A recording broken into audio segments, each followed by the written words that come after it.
The military police came at dawn. 5-year-old Alojzy Twardecki clung to his mother's skirt as SS officers stood in the doorway of their modest home in Nazi-occupied Poland. Małgorzata Twardecki had received an order the day before, a summons to bring her son to the local town council office by 6 in the morning. The notice said he was being sent on a holiday, a trip to improve his health. But Małgorzata knew better. She had heard the whispers in the village about children disappearing, about boys and girls with blonde hair and blue eyes being taken away. When she refused to bring Alojzy voluntarily, the military police came to collect him by force. They led him to the district office where dozens of other village children stood waiting, all with similar features that marked them as valuable to the Reich: blue eyes, blonde hair, fair skin. Alojzy was pushed onto a train with the other children, his mother watching helplessly from the platform as the locomotive pulled away. She did not know where her son was going, or if she would ever see him again. Alojzy Twardecki was about to become one of Hitler's stolen children, a prisoner of the Lebensborn Program, one of up to 200,000 children kidnapped from occupied territories and forced to become German. These were child POWs in the truest sense, prisoners taken by an enemy power, stripped of their identities, held captive in a foreign land, and subjected to systematic brainwashing designed to make them forget everything they had ever known. The Lebensborn Program began with seemingly benign intentions, or at least intentions that could be presented as benign to the German public. On December 12, 1935, Heinrich Himmler, Reichsfuhrer of the SS and one of the most powerful men in Nazi Germany, established the Lebensborn e.V., the registered association Lebensborn. The name meant Spring of Life, and the organization's stated purpose was to counteract Germany's declining birth rate while promoting Nazi racial ideology. The first Lebensborn home opened in 1936 in Steinhering, a small village near Munich. It was a maternity facility where unmarried German women deemed racially pure could give birth in secret, avoiding the social stigma of illegitimacy. The homes provided prenatal and postnatal care, comfortable accommodations, and adoption services for women who did not want to keep their children. This was Hitler's answer to what he saw as a demographic crisis. Germany needed more Aryan babies to fulfill its destiny as the master race. Himmler took personal interest in the program, visiting the homes regularly, reviewing applications from prospective mothers, even paying special attention to children born on his birthday, October 7th. The homes were furnished with luxury items confiscated from Jewish families deported to concentration camps. Nothing but the best for Germany's future master race. By 1939, there were 10 Lebensborn homes operating in Germany. Between 1935 and 1945, approximately 8,000 children would be born in these German facilities. But the program never achieved the numbers Himmler had hoped for. Despite Nazi propaganda celebrating motherhood and large families, German women were not producing enough Aryan children to satisfy the regime's ambitions. Then came the war, and with it opportunities that transformed Lebensborn from a seemingly benign eugenics program into something far more sinister. As German forces conquered country after country across Europe, Lebensborn expanded into the occupied territories. 9 homes were established in Norway, 2 in Austria, and 1 each in Belgium, Holland, France, Luxembourg, and Denmark. German soldiers were encouraged to impregnate racially valuable local women, and Lebensborn facilities would handle the births and adoptions. In Norway alone, approximately 8,000 children were born in Lebensborn homes during just 5 years of occupation, more than were born in Germany during the program's entire 10-year existence. The wombs of Nordic women across Europe were being utilized to breed Hitler's master race. But birth programs were not enough. Himmler and his racial theorists looked at the occupied territories and saw something that contradicted their ideological worldview. Countries populated by what Nazis considered inferior Slavic races nonetheless contained thousands of children with blonde hair and blue eyes, children who looked like perfect Aryans. According to Nazi racial theory, such children must have had Nordic or Aryan ancestors, Germanic blood diluted by centuries of mixing with inferior populations. These children, Himmler decided, needed to be rescued from their Slavic environments and brought home to the Reich. What began as speculation quickly became policy, and policy became systematic kidnapping on a massive scale. On May 15, 1940, Himmler drafted a memorandum titled "Some Thoughts on the Treatment of Racial Aliens in the East." The document was marked top secret, distributed only to the highest levels of Nazi leadership. In it, Himmler outlined his vision for occupied Poland. Most Poles would be reduced to a slave population, receiving minimal education, taught only to count to 500 and to write their own names. Polish culture would be systematically destroyed. But certain Polish children would receive different treatment.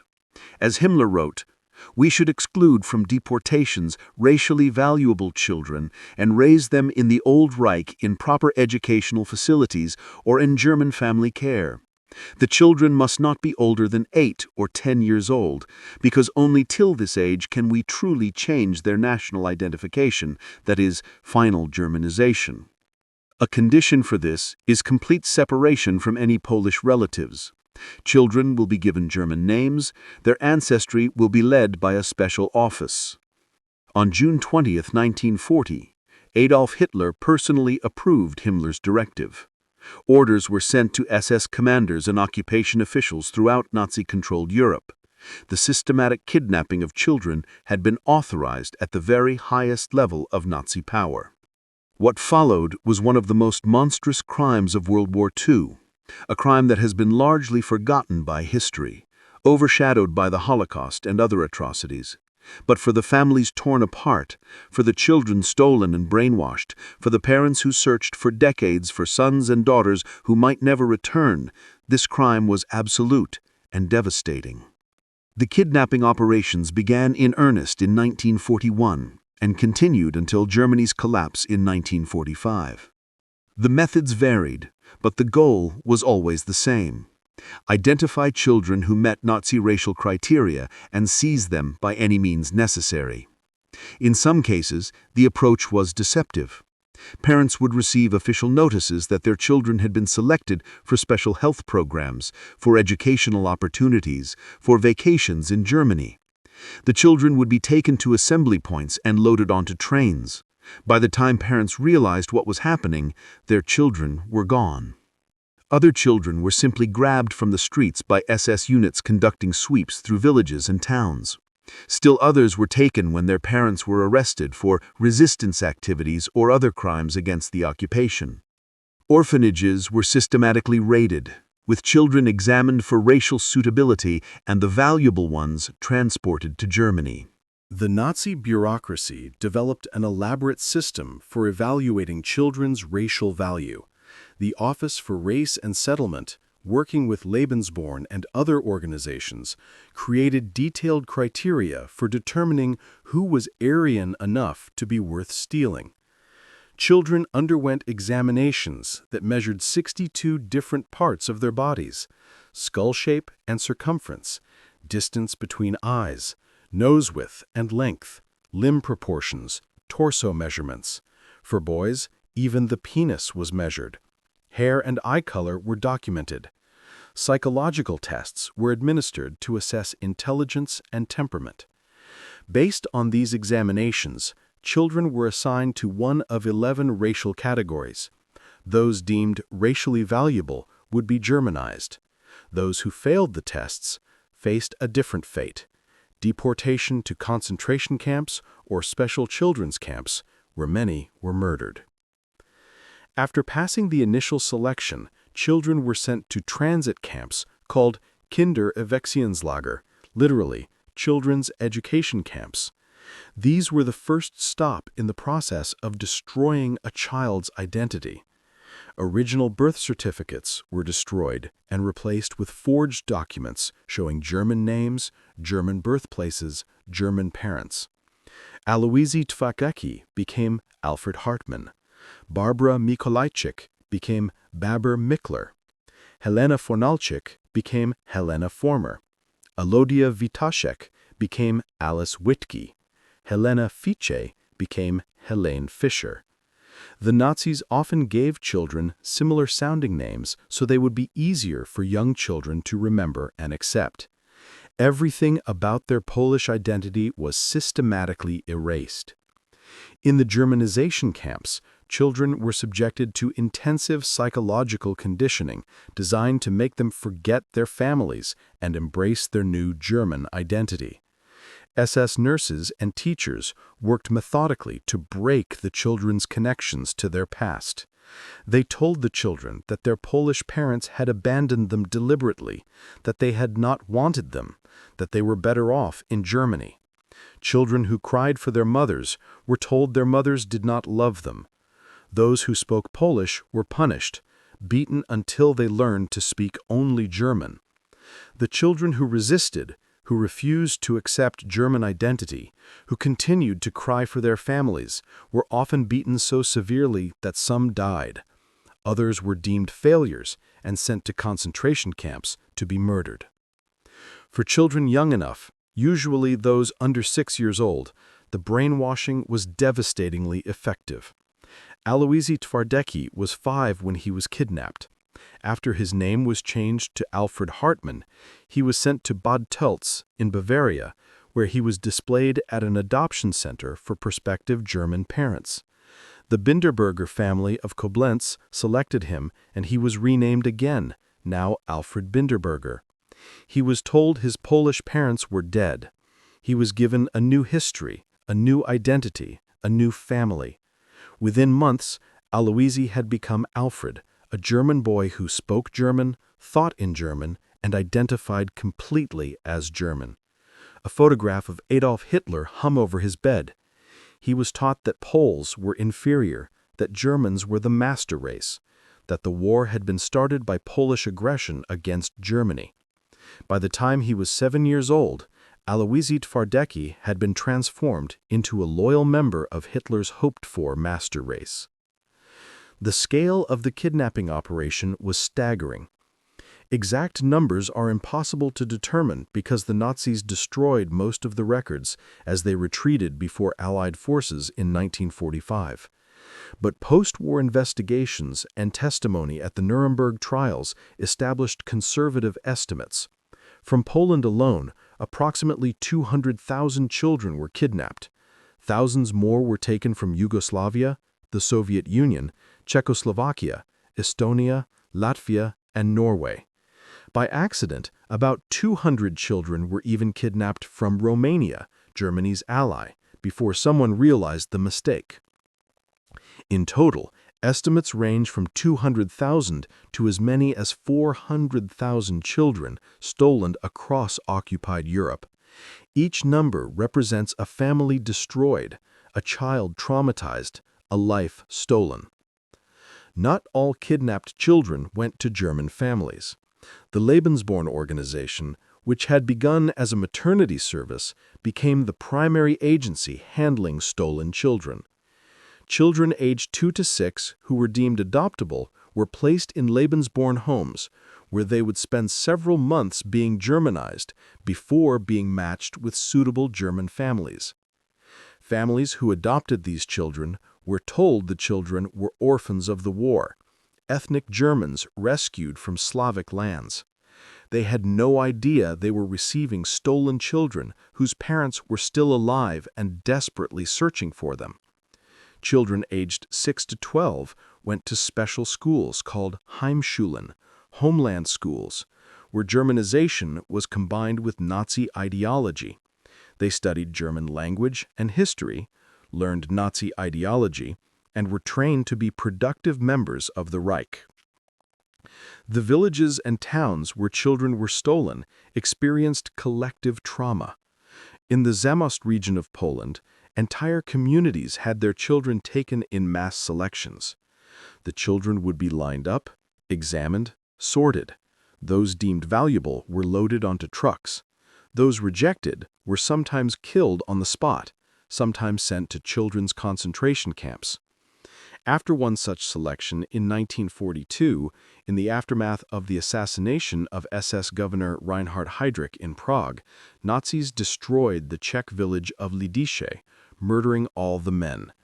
91 children from Lidice were examined, and those judged racially suitable were sent to Germany for Germanization. The rest were sent to the Chełmno extermination camp and murdered in gas vans. The children of Lidice were victims twice over, first as Czechs targeted for German revenge, then as children sorted like livestock, some stolen and some killed. For the parents left behind, the agony was unimaginable. Małgorzata Twardecki watched her 5-year-old son, Alojzy Twardecki, board a train in 1943 and did not stop searching for him. She contacted the Polish Red Cross immediately, providing every detail she could remember about her son, begging for help. But Poland was under brutal German occupation. There was no authority to appeal to, no system to help her. She could only wait and hope and pray that Alojzy was alive somewhere, that the war would end, that somehow she would find him. Other parents faced the same helpless waiting. Some never knew what had happened to their children, whether they had been taken to Germany or murdered in camps or died of disease and neglect. The uncertainty was its own form of torture. The end of the war in May 1945 did not bring immediate resolution. As Allied forces advanced into Germany, they found approximately 10,000 foreign-born children in the American-controlled zone alone. Children who did not speak the local dialect, who showed signs of malnutrition and trauma, who could not or would not identify where they had come from. At Steinhöring, the original Lebensborn home near Munich, American troops discovered 300 children aged 6 months to 6 years. Most of the staff and mothers had fled as Allied forces approached. The children who remained were in terrible condition. Many of the 3- and 4-year-olds could not speak at all, showing clear signs of developmental delays and neglect. About 15% had mental disabilities that would have resulted in their murder under normal Nazi protocols, but Germany's collapse had saved them. These children were victims of a system that had viewed them as raw materials for breeding programs, not as human beings worthy of care and love. The Polish government moved quickly to try to recover stolen children. In March 1947, attorney Roman Hrabar was appointed as the Polish government plenipotentiary for the recovery of abducted children. Hrabar and his team began the monumental task of trying to identify Polish children living in Germany and return them to their families. It was nearly impossible work. The Nazis had destroyed most records. Children had been given new names and false birth certificates. They had been scattered across Germany, Austria, and other former German-controlled territories. Many had been moved multiple times.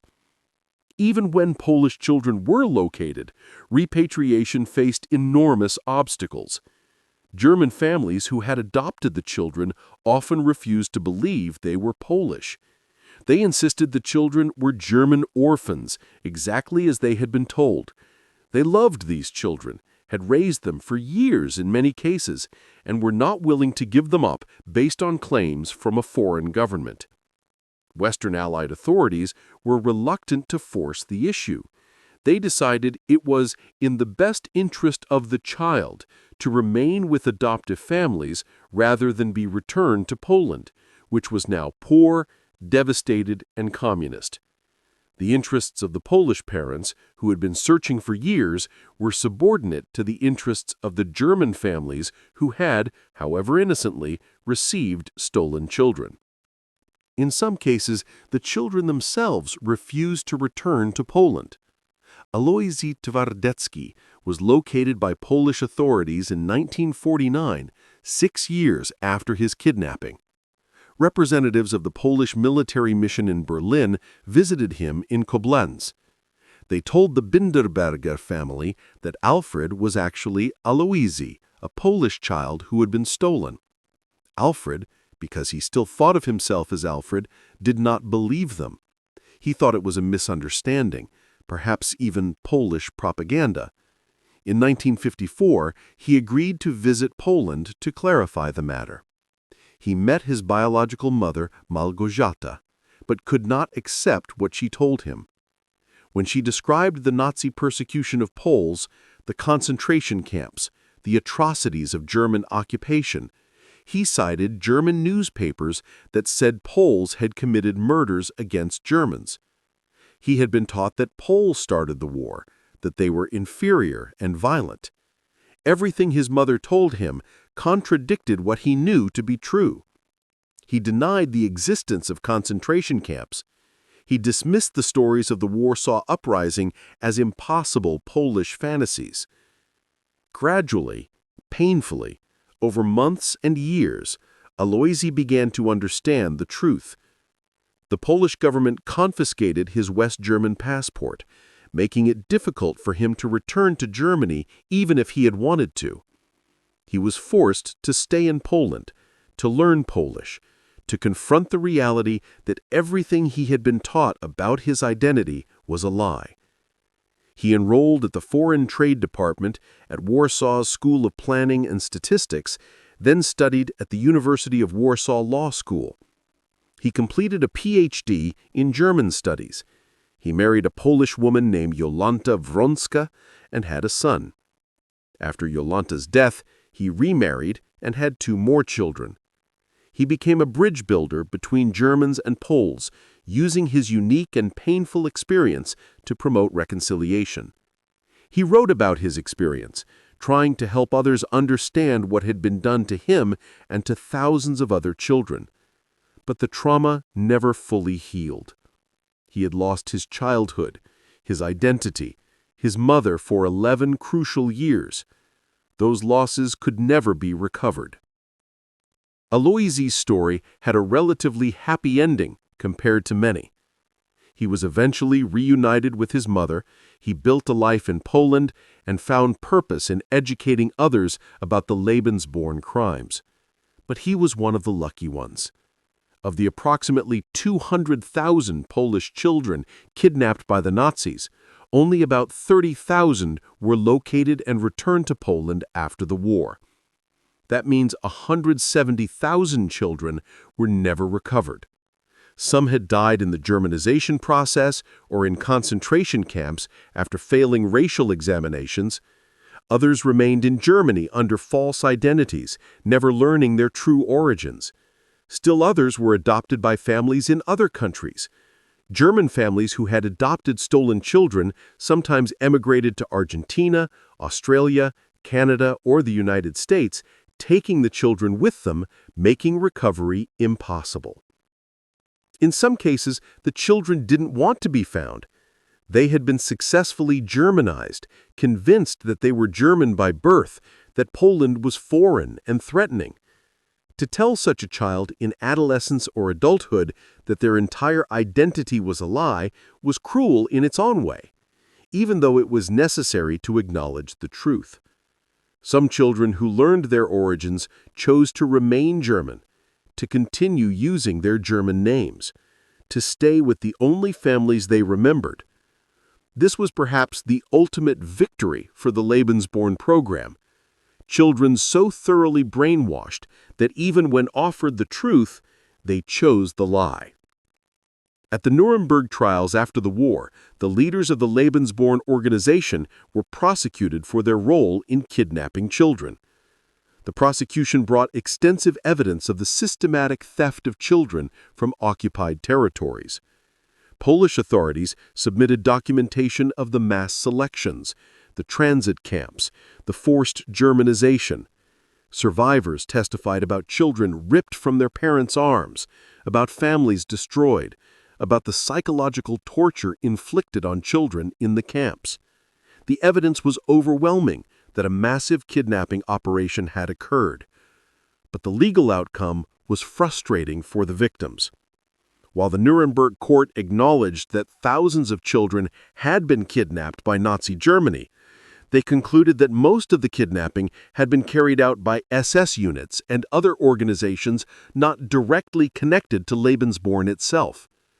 Out of approximately 10,000 foreign children examined by the court, only 340 could be directly linked to Lebensborn handling.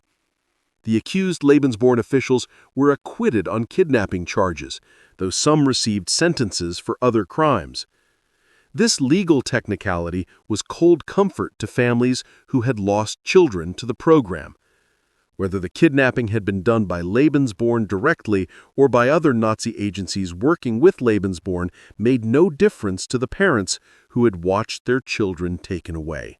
The children born in Lebensborn homes to German and Norwegian mothers faced their own struggles after the war. In Norway, approximately 8,000 children were born to Norwegian women and German soldiers. After liberation, Norwegian society turned viciously against these women and children. Over 14,000 Norwegian women were arrested on suspicion of collaboration, many sentenced to 18 months in forced labor camps. Their Lebensborn children faced systematic discrimination. They were called German spawn and worse. Many were placed in psychiatric institutions or orphanages. They were denied education and employment opportunities. The stigma was so powerful that as late as 1972, a Norwegian father refused to attend his daughter's wedding because her fiancé was an ex-Lebensborn child. It was not until 2008 that the Norwegian government offered compensation to surviving Lebensborn children, a payment of approximately $14,500 to acknowledge decades of persecution for crimes they had not committed. The German children born in Lebensborn homes also struggled. Many grew up not knowing their origins, raised in adoptive families or orphanages. Those who discovered they were Lebensborn children often faced an identity crisis. Were they victims of Nazi eugenics or products of it? Were they innocent or somehow complicit? The stigma of being a Nazi baby followed many throughout their lives. Some never learned the truth about their birth, the records having been destroyed in 1945. Others discovered their origins decades later and had to reconcile their identities with the knowledge that they had been part of Himmler's master race breeding program. For the stolen children from Poland and other occupied countries, the trauma was multi-layered. They had been kidnapped, a violent severing from family and home. They had been subjected to psychological torture designed to destroy their identities. They had lost their native languages, their cultures, their names, their histories. If reunited with their families after the war, they returned as strangers, unable to speak their parents' language, confused about who they were, sometimes hostile to the people who claimed to be their relatives. If they remained in Germany, they lived with false identities, never knowing their true origins, sometimes discovering the truth decades later and having to confront the reality that their entire lives had been built on a lie. The Lebensborn Program represented Nazi racial ideology at its most systematically cruel. It was not enough for the Nazis to murder millions of Jews, Roma, disabled people, and others deemed unworthy of life. They also had to steal children, to kidnap the next generation and remake them in the image of the master race. Heinrich Himmler, when asked how you could justify taking children from their mothers, responded with chilling logic. How can you be so cruel as to leave a brilliant future enemy on the other side who will kill your sons and your grandsons? In Himmler's worldview, a Polish child with blonde hair and blue eyes was a weapon that had to be captured and turned to German purposes, or else it would be used against Germany in the future. Children were not human beings with rights and families and identities. They were raw materials for racial engineering to be harvested and processed like any other resource. Today, organizations like Stolen Children, Forgotten Victims, Geraubte Kinder, Vergessene Opfer, work to document the stories of Lebensborn kidnapping victims and help survivors and their descendants understand what happened.